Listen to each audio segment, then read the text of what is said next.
विष्णु की मूर्ति की ठेकेदारी जो लोग ले रहे हैं उसको पता है कि विष्णु की मूर्ति थी या किसी और की मूर्ति थी। जिन लोगों का काम टारगेट करने से बढ़ता है वो अपना काम बढ़ाना चाहते हैं। जो लोग टारगेट करके हिंदू विरोधी, फलाना विरोधी, उससे हो सकता है सीजीआई को भी एक बहाना उसको मिल गया हो कि सीजीआई को पकड़ो, सीजीआई को प्रेशर में डालो, फिर जैसे चाहेंगे ऐसे काम हो जाएंगे। ये सब एक षड्यंत्र है, बहुत गहरे षड्यंत्र देश की जनता को समझने होंगे। बकवास कहते हैं ट्रोल आर्मी है, इस ट्रोल आर्मी के चक्कर में देश का कोई नागरिक ना फंसे। देश के युवाओं से अनुरोध है, जो इस तरह की ट्रोल आर्मी करते हैं ये सारे पेड एजेंट हैं और इस बीजेपी आरएसएस के कार्यक्रम के हिसाब से ये ट्रोलिंग करते हैं। हिंदुओं का अपमान किया है, उन्होंने टिप्पणी की है किस बात पे? विष्णु की मूर्ति को लेकर। अरे भाई, वो विष्णु की मूर्ति की ठेकेदारी जो लोग ले रहे हैं उसको पता है कि विष्णु की मूर्ति थी या किसी और की मूर्ति थी? ये कौन बताएगा? याचिकाकर्ता तो यही कह रहे हैं। नहीं, उसको कैसे पता चले किसकी मूर्ति थी? जिसकी गर्दन नहीं उसकी लाश का कैसे पता चला? कौन सा फार्मूला लगाया उसने? तो आप भी अपमान कर रहे हैं, देखिए। अरे छोड़ो ना अपमान, मैं तो हिंदू धर्म की कुरीतियों को दूर करने में रोल अदा कर रहा हूँ कि कोई भी नॉनसेंस पे आधारित कोई भी संप्रदाय नहीं टिक पाएगा। उसका विरोध करना हर नागरिक का परम कर्तव्य है, फंडामेंटल ड्यूटी है। ढोंग के विरोध खड़े होना, ढोंग का विरोध करना, सच्चाई का साथ देना। जो भी ढोंग अस्तित्व के नियमों के खिलाफ है, वास्तविकता के खिलाफ है, अप्रमाणित है, वो ढोंग है। उस ढोंग का विरोध करना, उसके खिलाफ बोलना हर भारतीय का मौलिक अधिकार है। तो वो ढोंग था सर जो मूर्ति का उन्होंने, भाई एक मूर्ति है, एक मूर्ति टूटी हुई है और वो आज के दिन आर्कियोलॉजी डिपार्टमेंट के अंडर में है। वो डिपार्टमेंट क्या काम करता पता आप लोगों को? उसका मतलब यह है जो चीज जैसी है यथास्थिति में रखने की उसकी जिम्मेदारी है। उससे ज्यादा और नुकसान ना हो वो मेंटेन उसको करके रखे। वो क्यों रखे? ताकि किसी ने झूठी कथा कहानियां या इतिहास रचा है कि किसी ने मंदिर तोड़ा, किसी ने मूर्ति तोड़ी है, आज के दिन हम साइंटिफिक तरीके से भी और कई अन्य तरीकों से उस सच्चाई को जांच सकें। कोई असली में तोड़ा किसने है, पढ़ाया क्या जाता है, पढ़ाने वाली किताबें सही है या आज के दिन साइंटिफिक तरीके से खोज की हुई बातें सही हैं? तो किताबों में बहुत सारी चीजें, जितना ज्ञान होता है वैसी किताबें लिखी जाती हैं। किताबें आदमी लिखता है, किताबें आदमी से बड़ी नहीं होती। इंसान अस्तित्व को पढ़ता है, समझता है और किताबों में लिखता है, कल्पनाओं में कविता लिखता है। तो कोई भी किताब ऐसी नहीं जो इंसानों से बड़ी हो। मानव जाति इस धरती पे पूरे अस्तित्व को प्रकट करने का एक माध्यम है, नेचर में इटसेल्फ एक मॉडल है। अगर इतना कुछ गलत नहीं कहा सीजीआई साहब ने तो फिर उन्होंने सफाई क्यों दी इस मामले में पुलिस ने? अरे कई बार छोटा बच्चा भी कोई नाराज हो जाए, दादा सफाई दे दे तो क्या बुराई है, राजी हो जाए बालक। इसलिए एक कंट्रोवर्सी जो पैदा करना चाहते हैं, जो कोई बात का बतंगड़ बनाना चाहते हैं, उनका मुंह कैसे बंद किया जाए बताइए? उन्होंने इसलिए वो कहा भाई हम तो सबका आदर करते हैं और हम सबका आदर करते भी हैं। तो इतना टारगेट क्यों किया गया उनको? टारगेट, जिन लोगों का काम टारगेट करने से बढ़ता है वो अपना काम बढ़ाना चाहते हैं। जो लोग टारगेट करके हिंदू विरोधी, फलाना विरोधी, उससे हो सकता है सीजीआई को भी एक बहाना उसको मिल गया हो कि सीजीआई को पकड़ो, सीजीआई को प्रेशर में डालो, फिर जैसे चाहेंगे ऐसे काम हो जाएंगे। ये सब एक षड्यंत्र है, बहुत गहरे षड्यंत्र देश की जनता को समझने होंगे।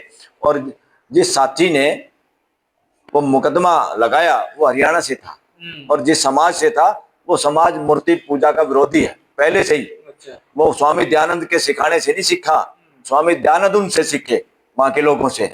स्वामी दयानंद ने भी पहले जो बताते हैं जो किताब लिखी सत्यार्थ प्रकाश, उसमें संशोधन किया। क्यों किया? क्योंकि वहां के लोग उस चीजों से ज्यादा जानते थे, समझते थे, जीते थे।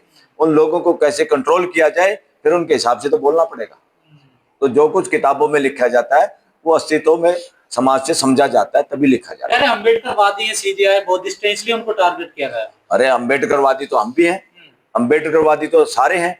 आज जय भीम का नारा किसी डॉक्टर बी आर अम्बेडकर के नाम नहीं रहा। ये जय भीम का नारे का मतलब पूरी दुनिया में ये यूनिवर्सल नारा बन गया है। इसका मतलब है समता, समानता, मानवता, भाईचारा, संविधान, कानून की व्यवस्था, संविधान की व्यवस्था।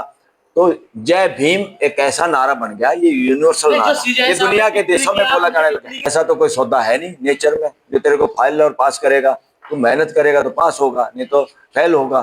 तो कोई ये प्रेयर वरेयर के धंधों में, गोरख धंधा, मैं कहूंगा ये मेरा अधिकार है बोलने का। मैं प्रेयर वरेयर में कोई विश्वास नहीं करता, क्योंकि प्रेयर करके हमने बहुत देखा। कोरोना में भी प्रेयर करी, कई हमारे जानकार मर गए प्रेयर करने के बाद भी। प्रेयर करने के बाद कई बार बहुत घाटा हुआ। प्रेयर करने के बाद कई बार पैसे ही नहीं आए टाइम पे, जब पैसों की जरूरत थी। तो कौन सी प्रेयर भाई, किसके पास है प्रेयर? याचिकाकर्ता मैं चैलेंज करता हूँ ऐसे सो कॉल्ड ढोंगियों को कि कोई एक प्रेयर बताए और उसका रिजल्ट साबित करे। ये साइंस का जमाना है, आप प्रेयर करते हैं, रिजल्ट आता है, उसको भी आप साबित कर सकते हैं, उसको अध्ययन का विषय है ये। मलिक साहब, अम्बेडकरवादी माना जाता है सीजीआई को, तो देश के अम्बेडकरवादियों को निशाना साधा जा रहा है, वो निशाने पर हैं। आज ये संविधान हमने सबने आत्मसात कर रखा, जिसने संविधान आत्मसात कर रखा वो सारे तो अम्बेडकरवादी हैं। अच्छा, अरे जो संविधान के ड्राफ्टिंग कमेटी के चेयरमैन थे, एक तरह से डायरेक्टर थे इसको लिखने वाले, तो डायरेक्टर के हिसाब से तो फिल्म बनती है। हमारे यहाँ वकील, जो मेन वकील होता है, वो अपनी पूरी टीम को डायरेक्शन देता है, ड्राफ्टिंग कैसे करनी है उसको चेक करता है, उसको चेंज करता है, फिर उसको कैसे टाइप करना है उसको पता होता है, मेरे को आर्गुमेंट कैसे करने हैं।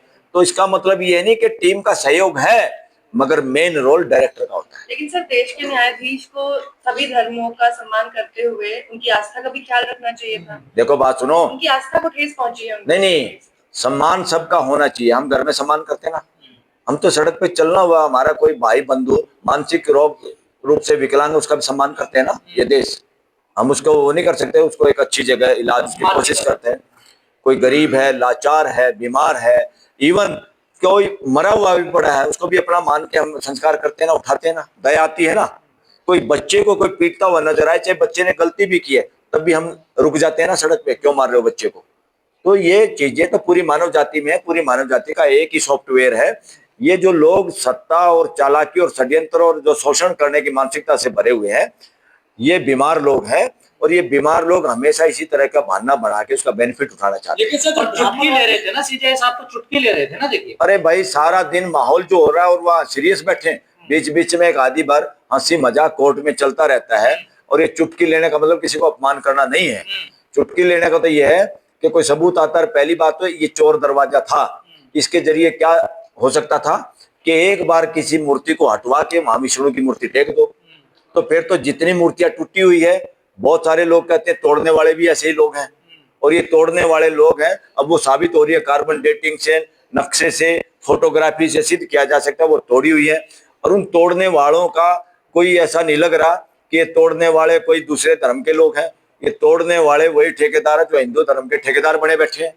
तो इसलिए वो इन सारी मूर्तियों को, टूटी हुई मूर्तियों की जगह जहां कब्जा जमाए बैठे हैं, मंदिर बनाए बैठे हैं, वो बौद्ध स्थानों पे, अब वो परमानेंट बात पक्की हो जाए, कोई झगड़ा ही खत्म हो जाए कोर्ट के जरिए, और वो सारी मूर्ति जो टूटी हुई है वो परमानेंट दूसरी मूर्ति लगा लो भाई, ब्रह्मा विष्णु महेश की।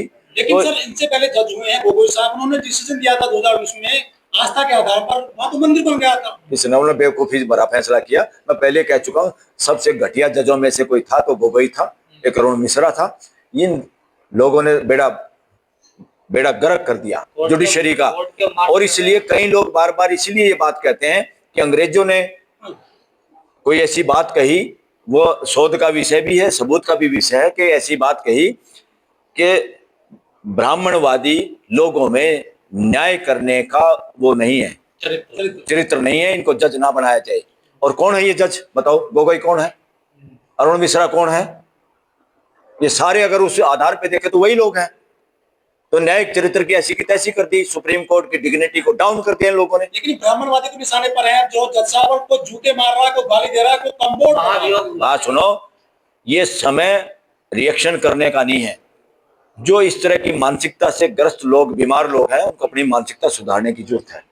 संवैधानिक मानसिकता, मानवीय मानसिकता बनाने की जरूरत है। बकवास करते हैं, ट्रोल आर्मी है। इस ट्रोल आर्मी के चक्कर में देश का कोई नागरिक ना फंसे। देश के युवाओं से अनुरोध है, जो इस तरह की ट्रोल आर्मी करते हैं, ये सारे पेड एजेंट हैं, और इस बीजेपी आरएसएस के कार्यक्रम के हिसाब से ये ट्रोलिंग करते हैं।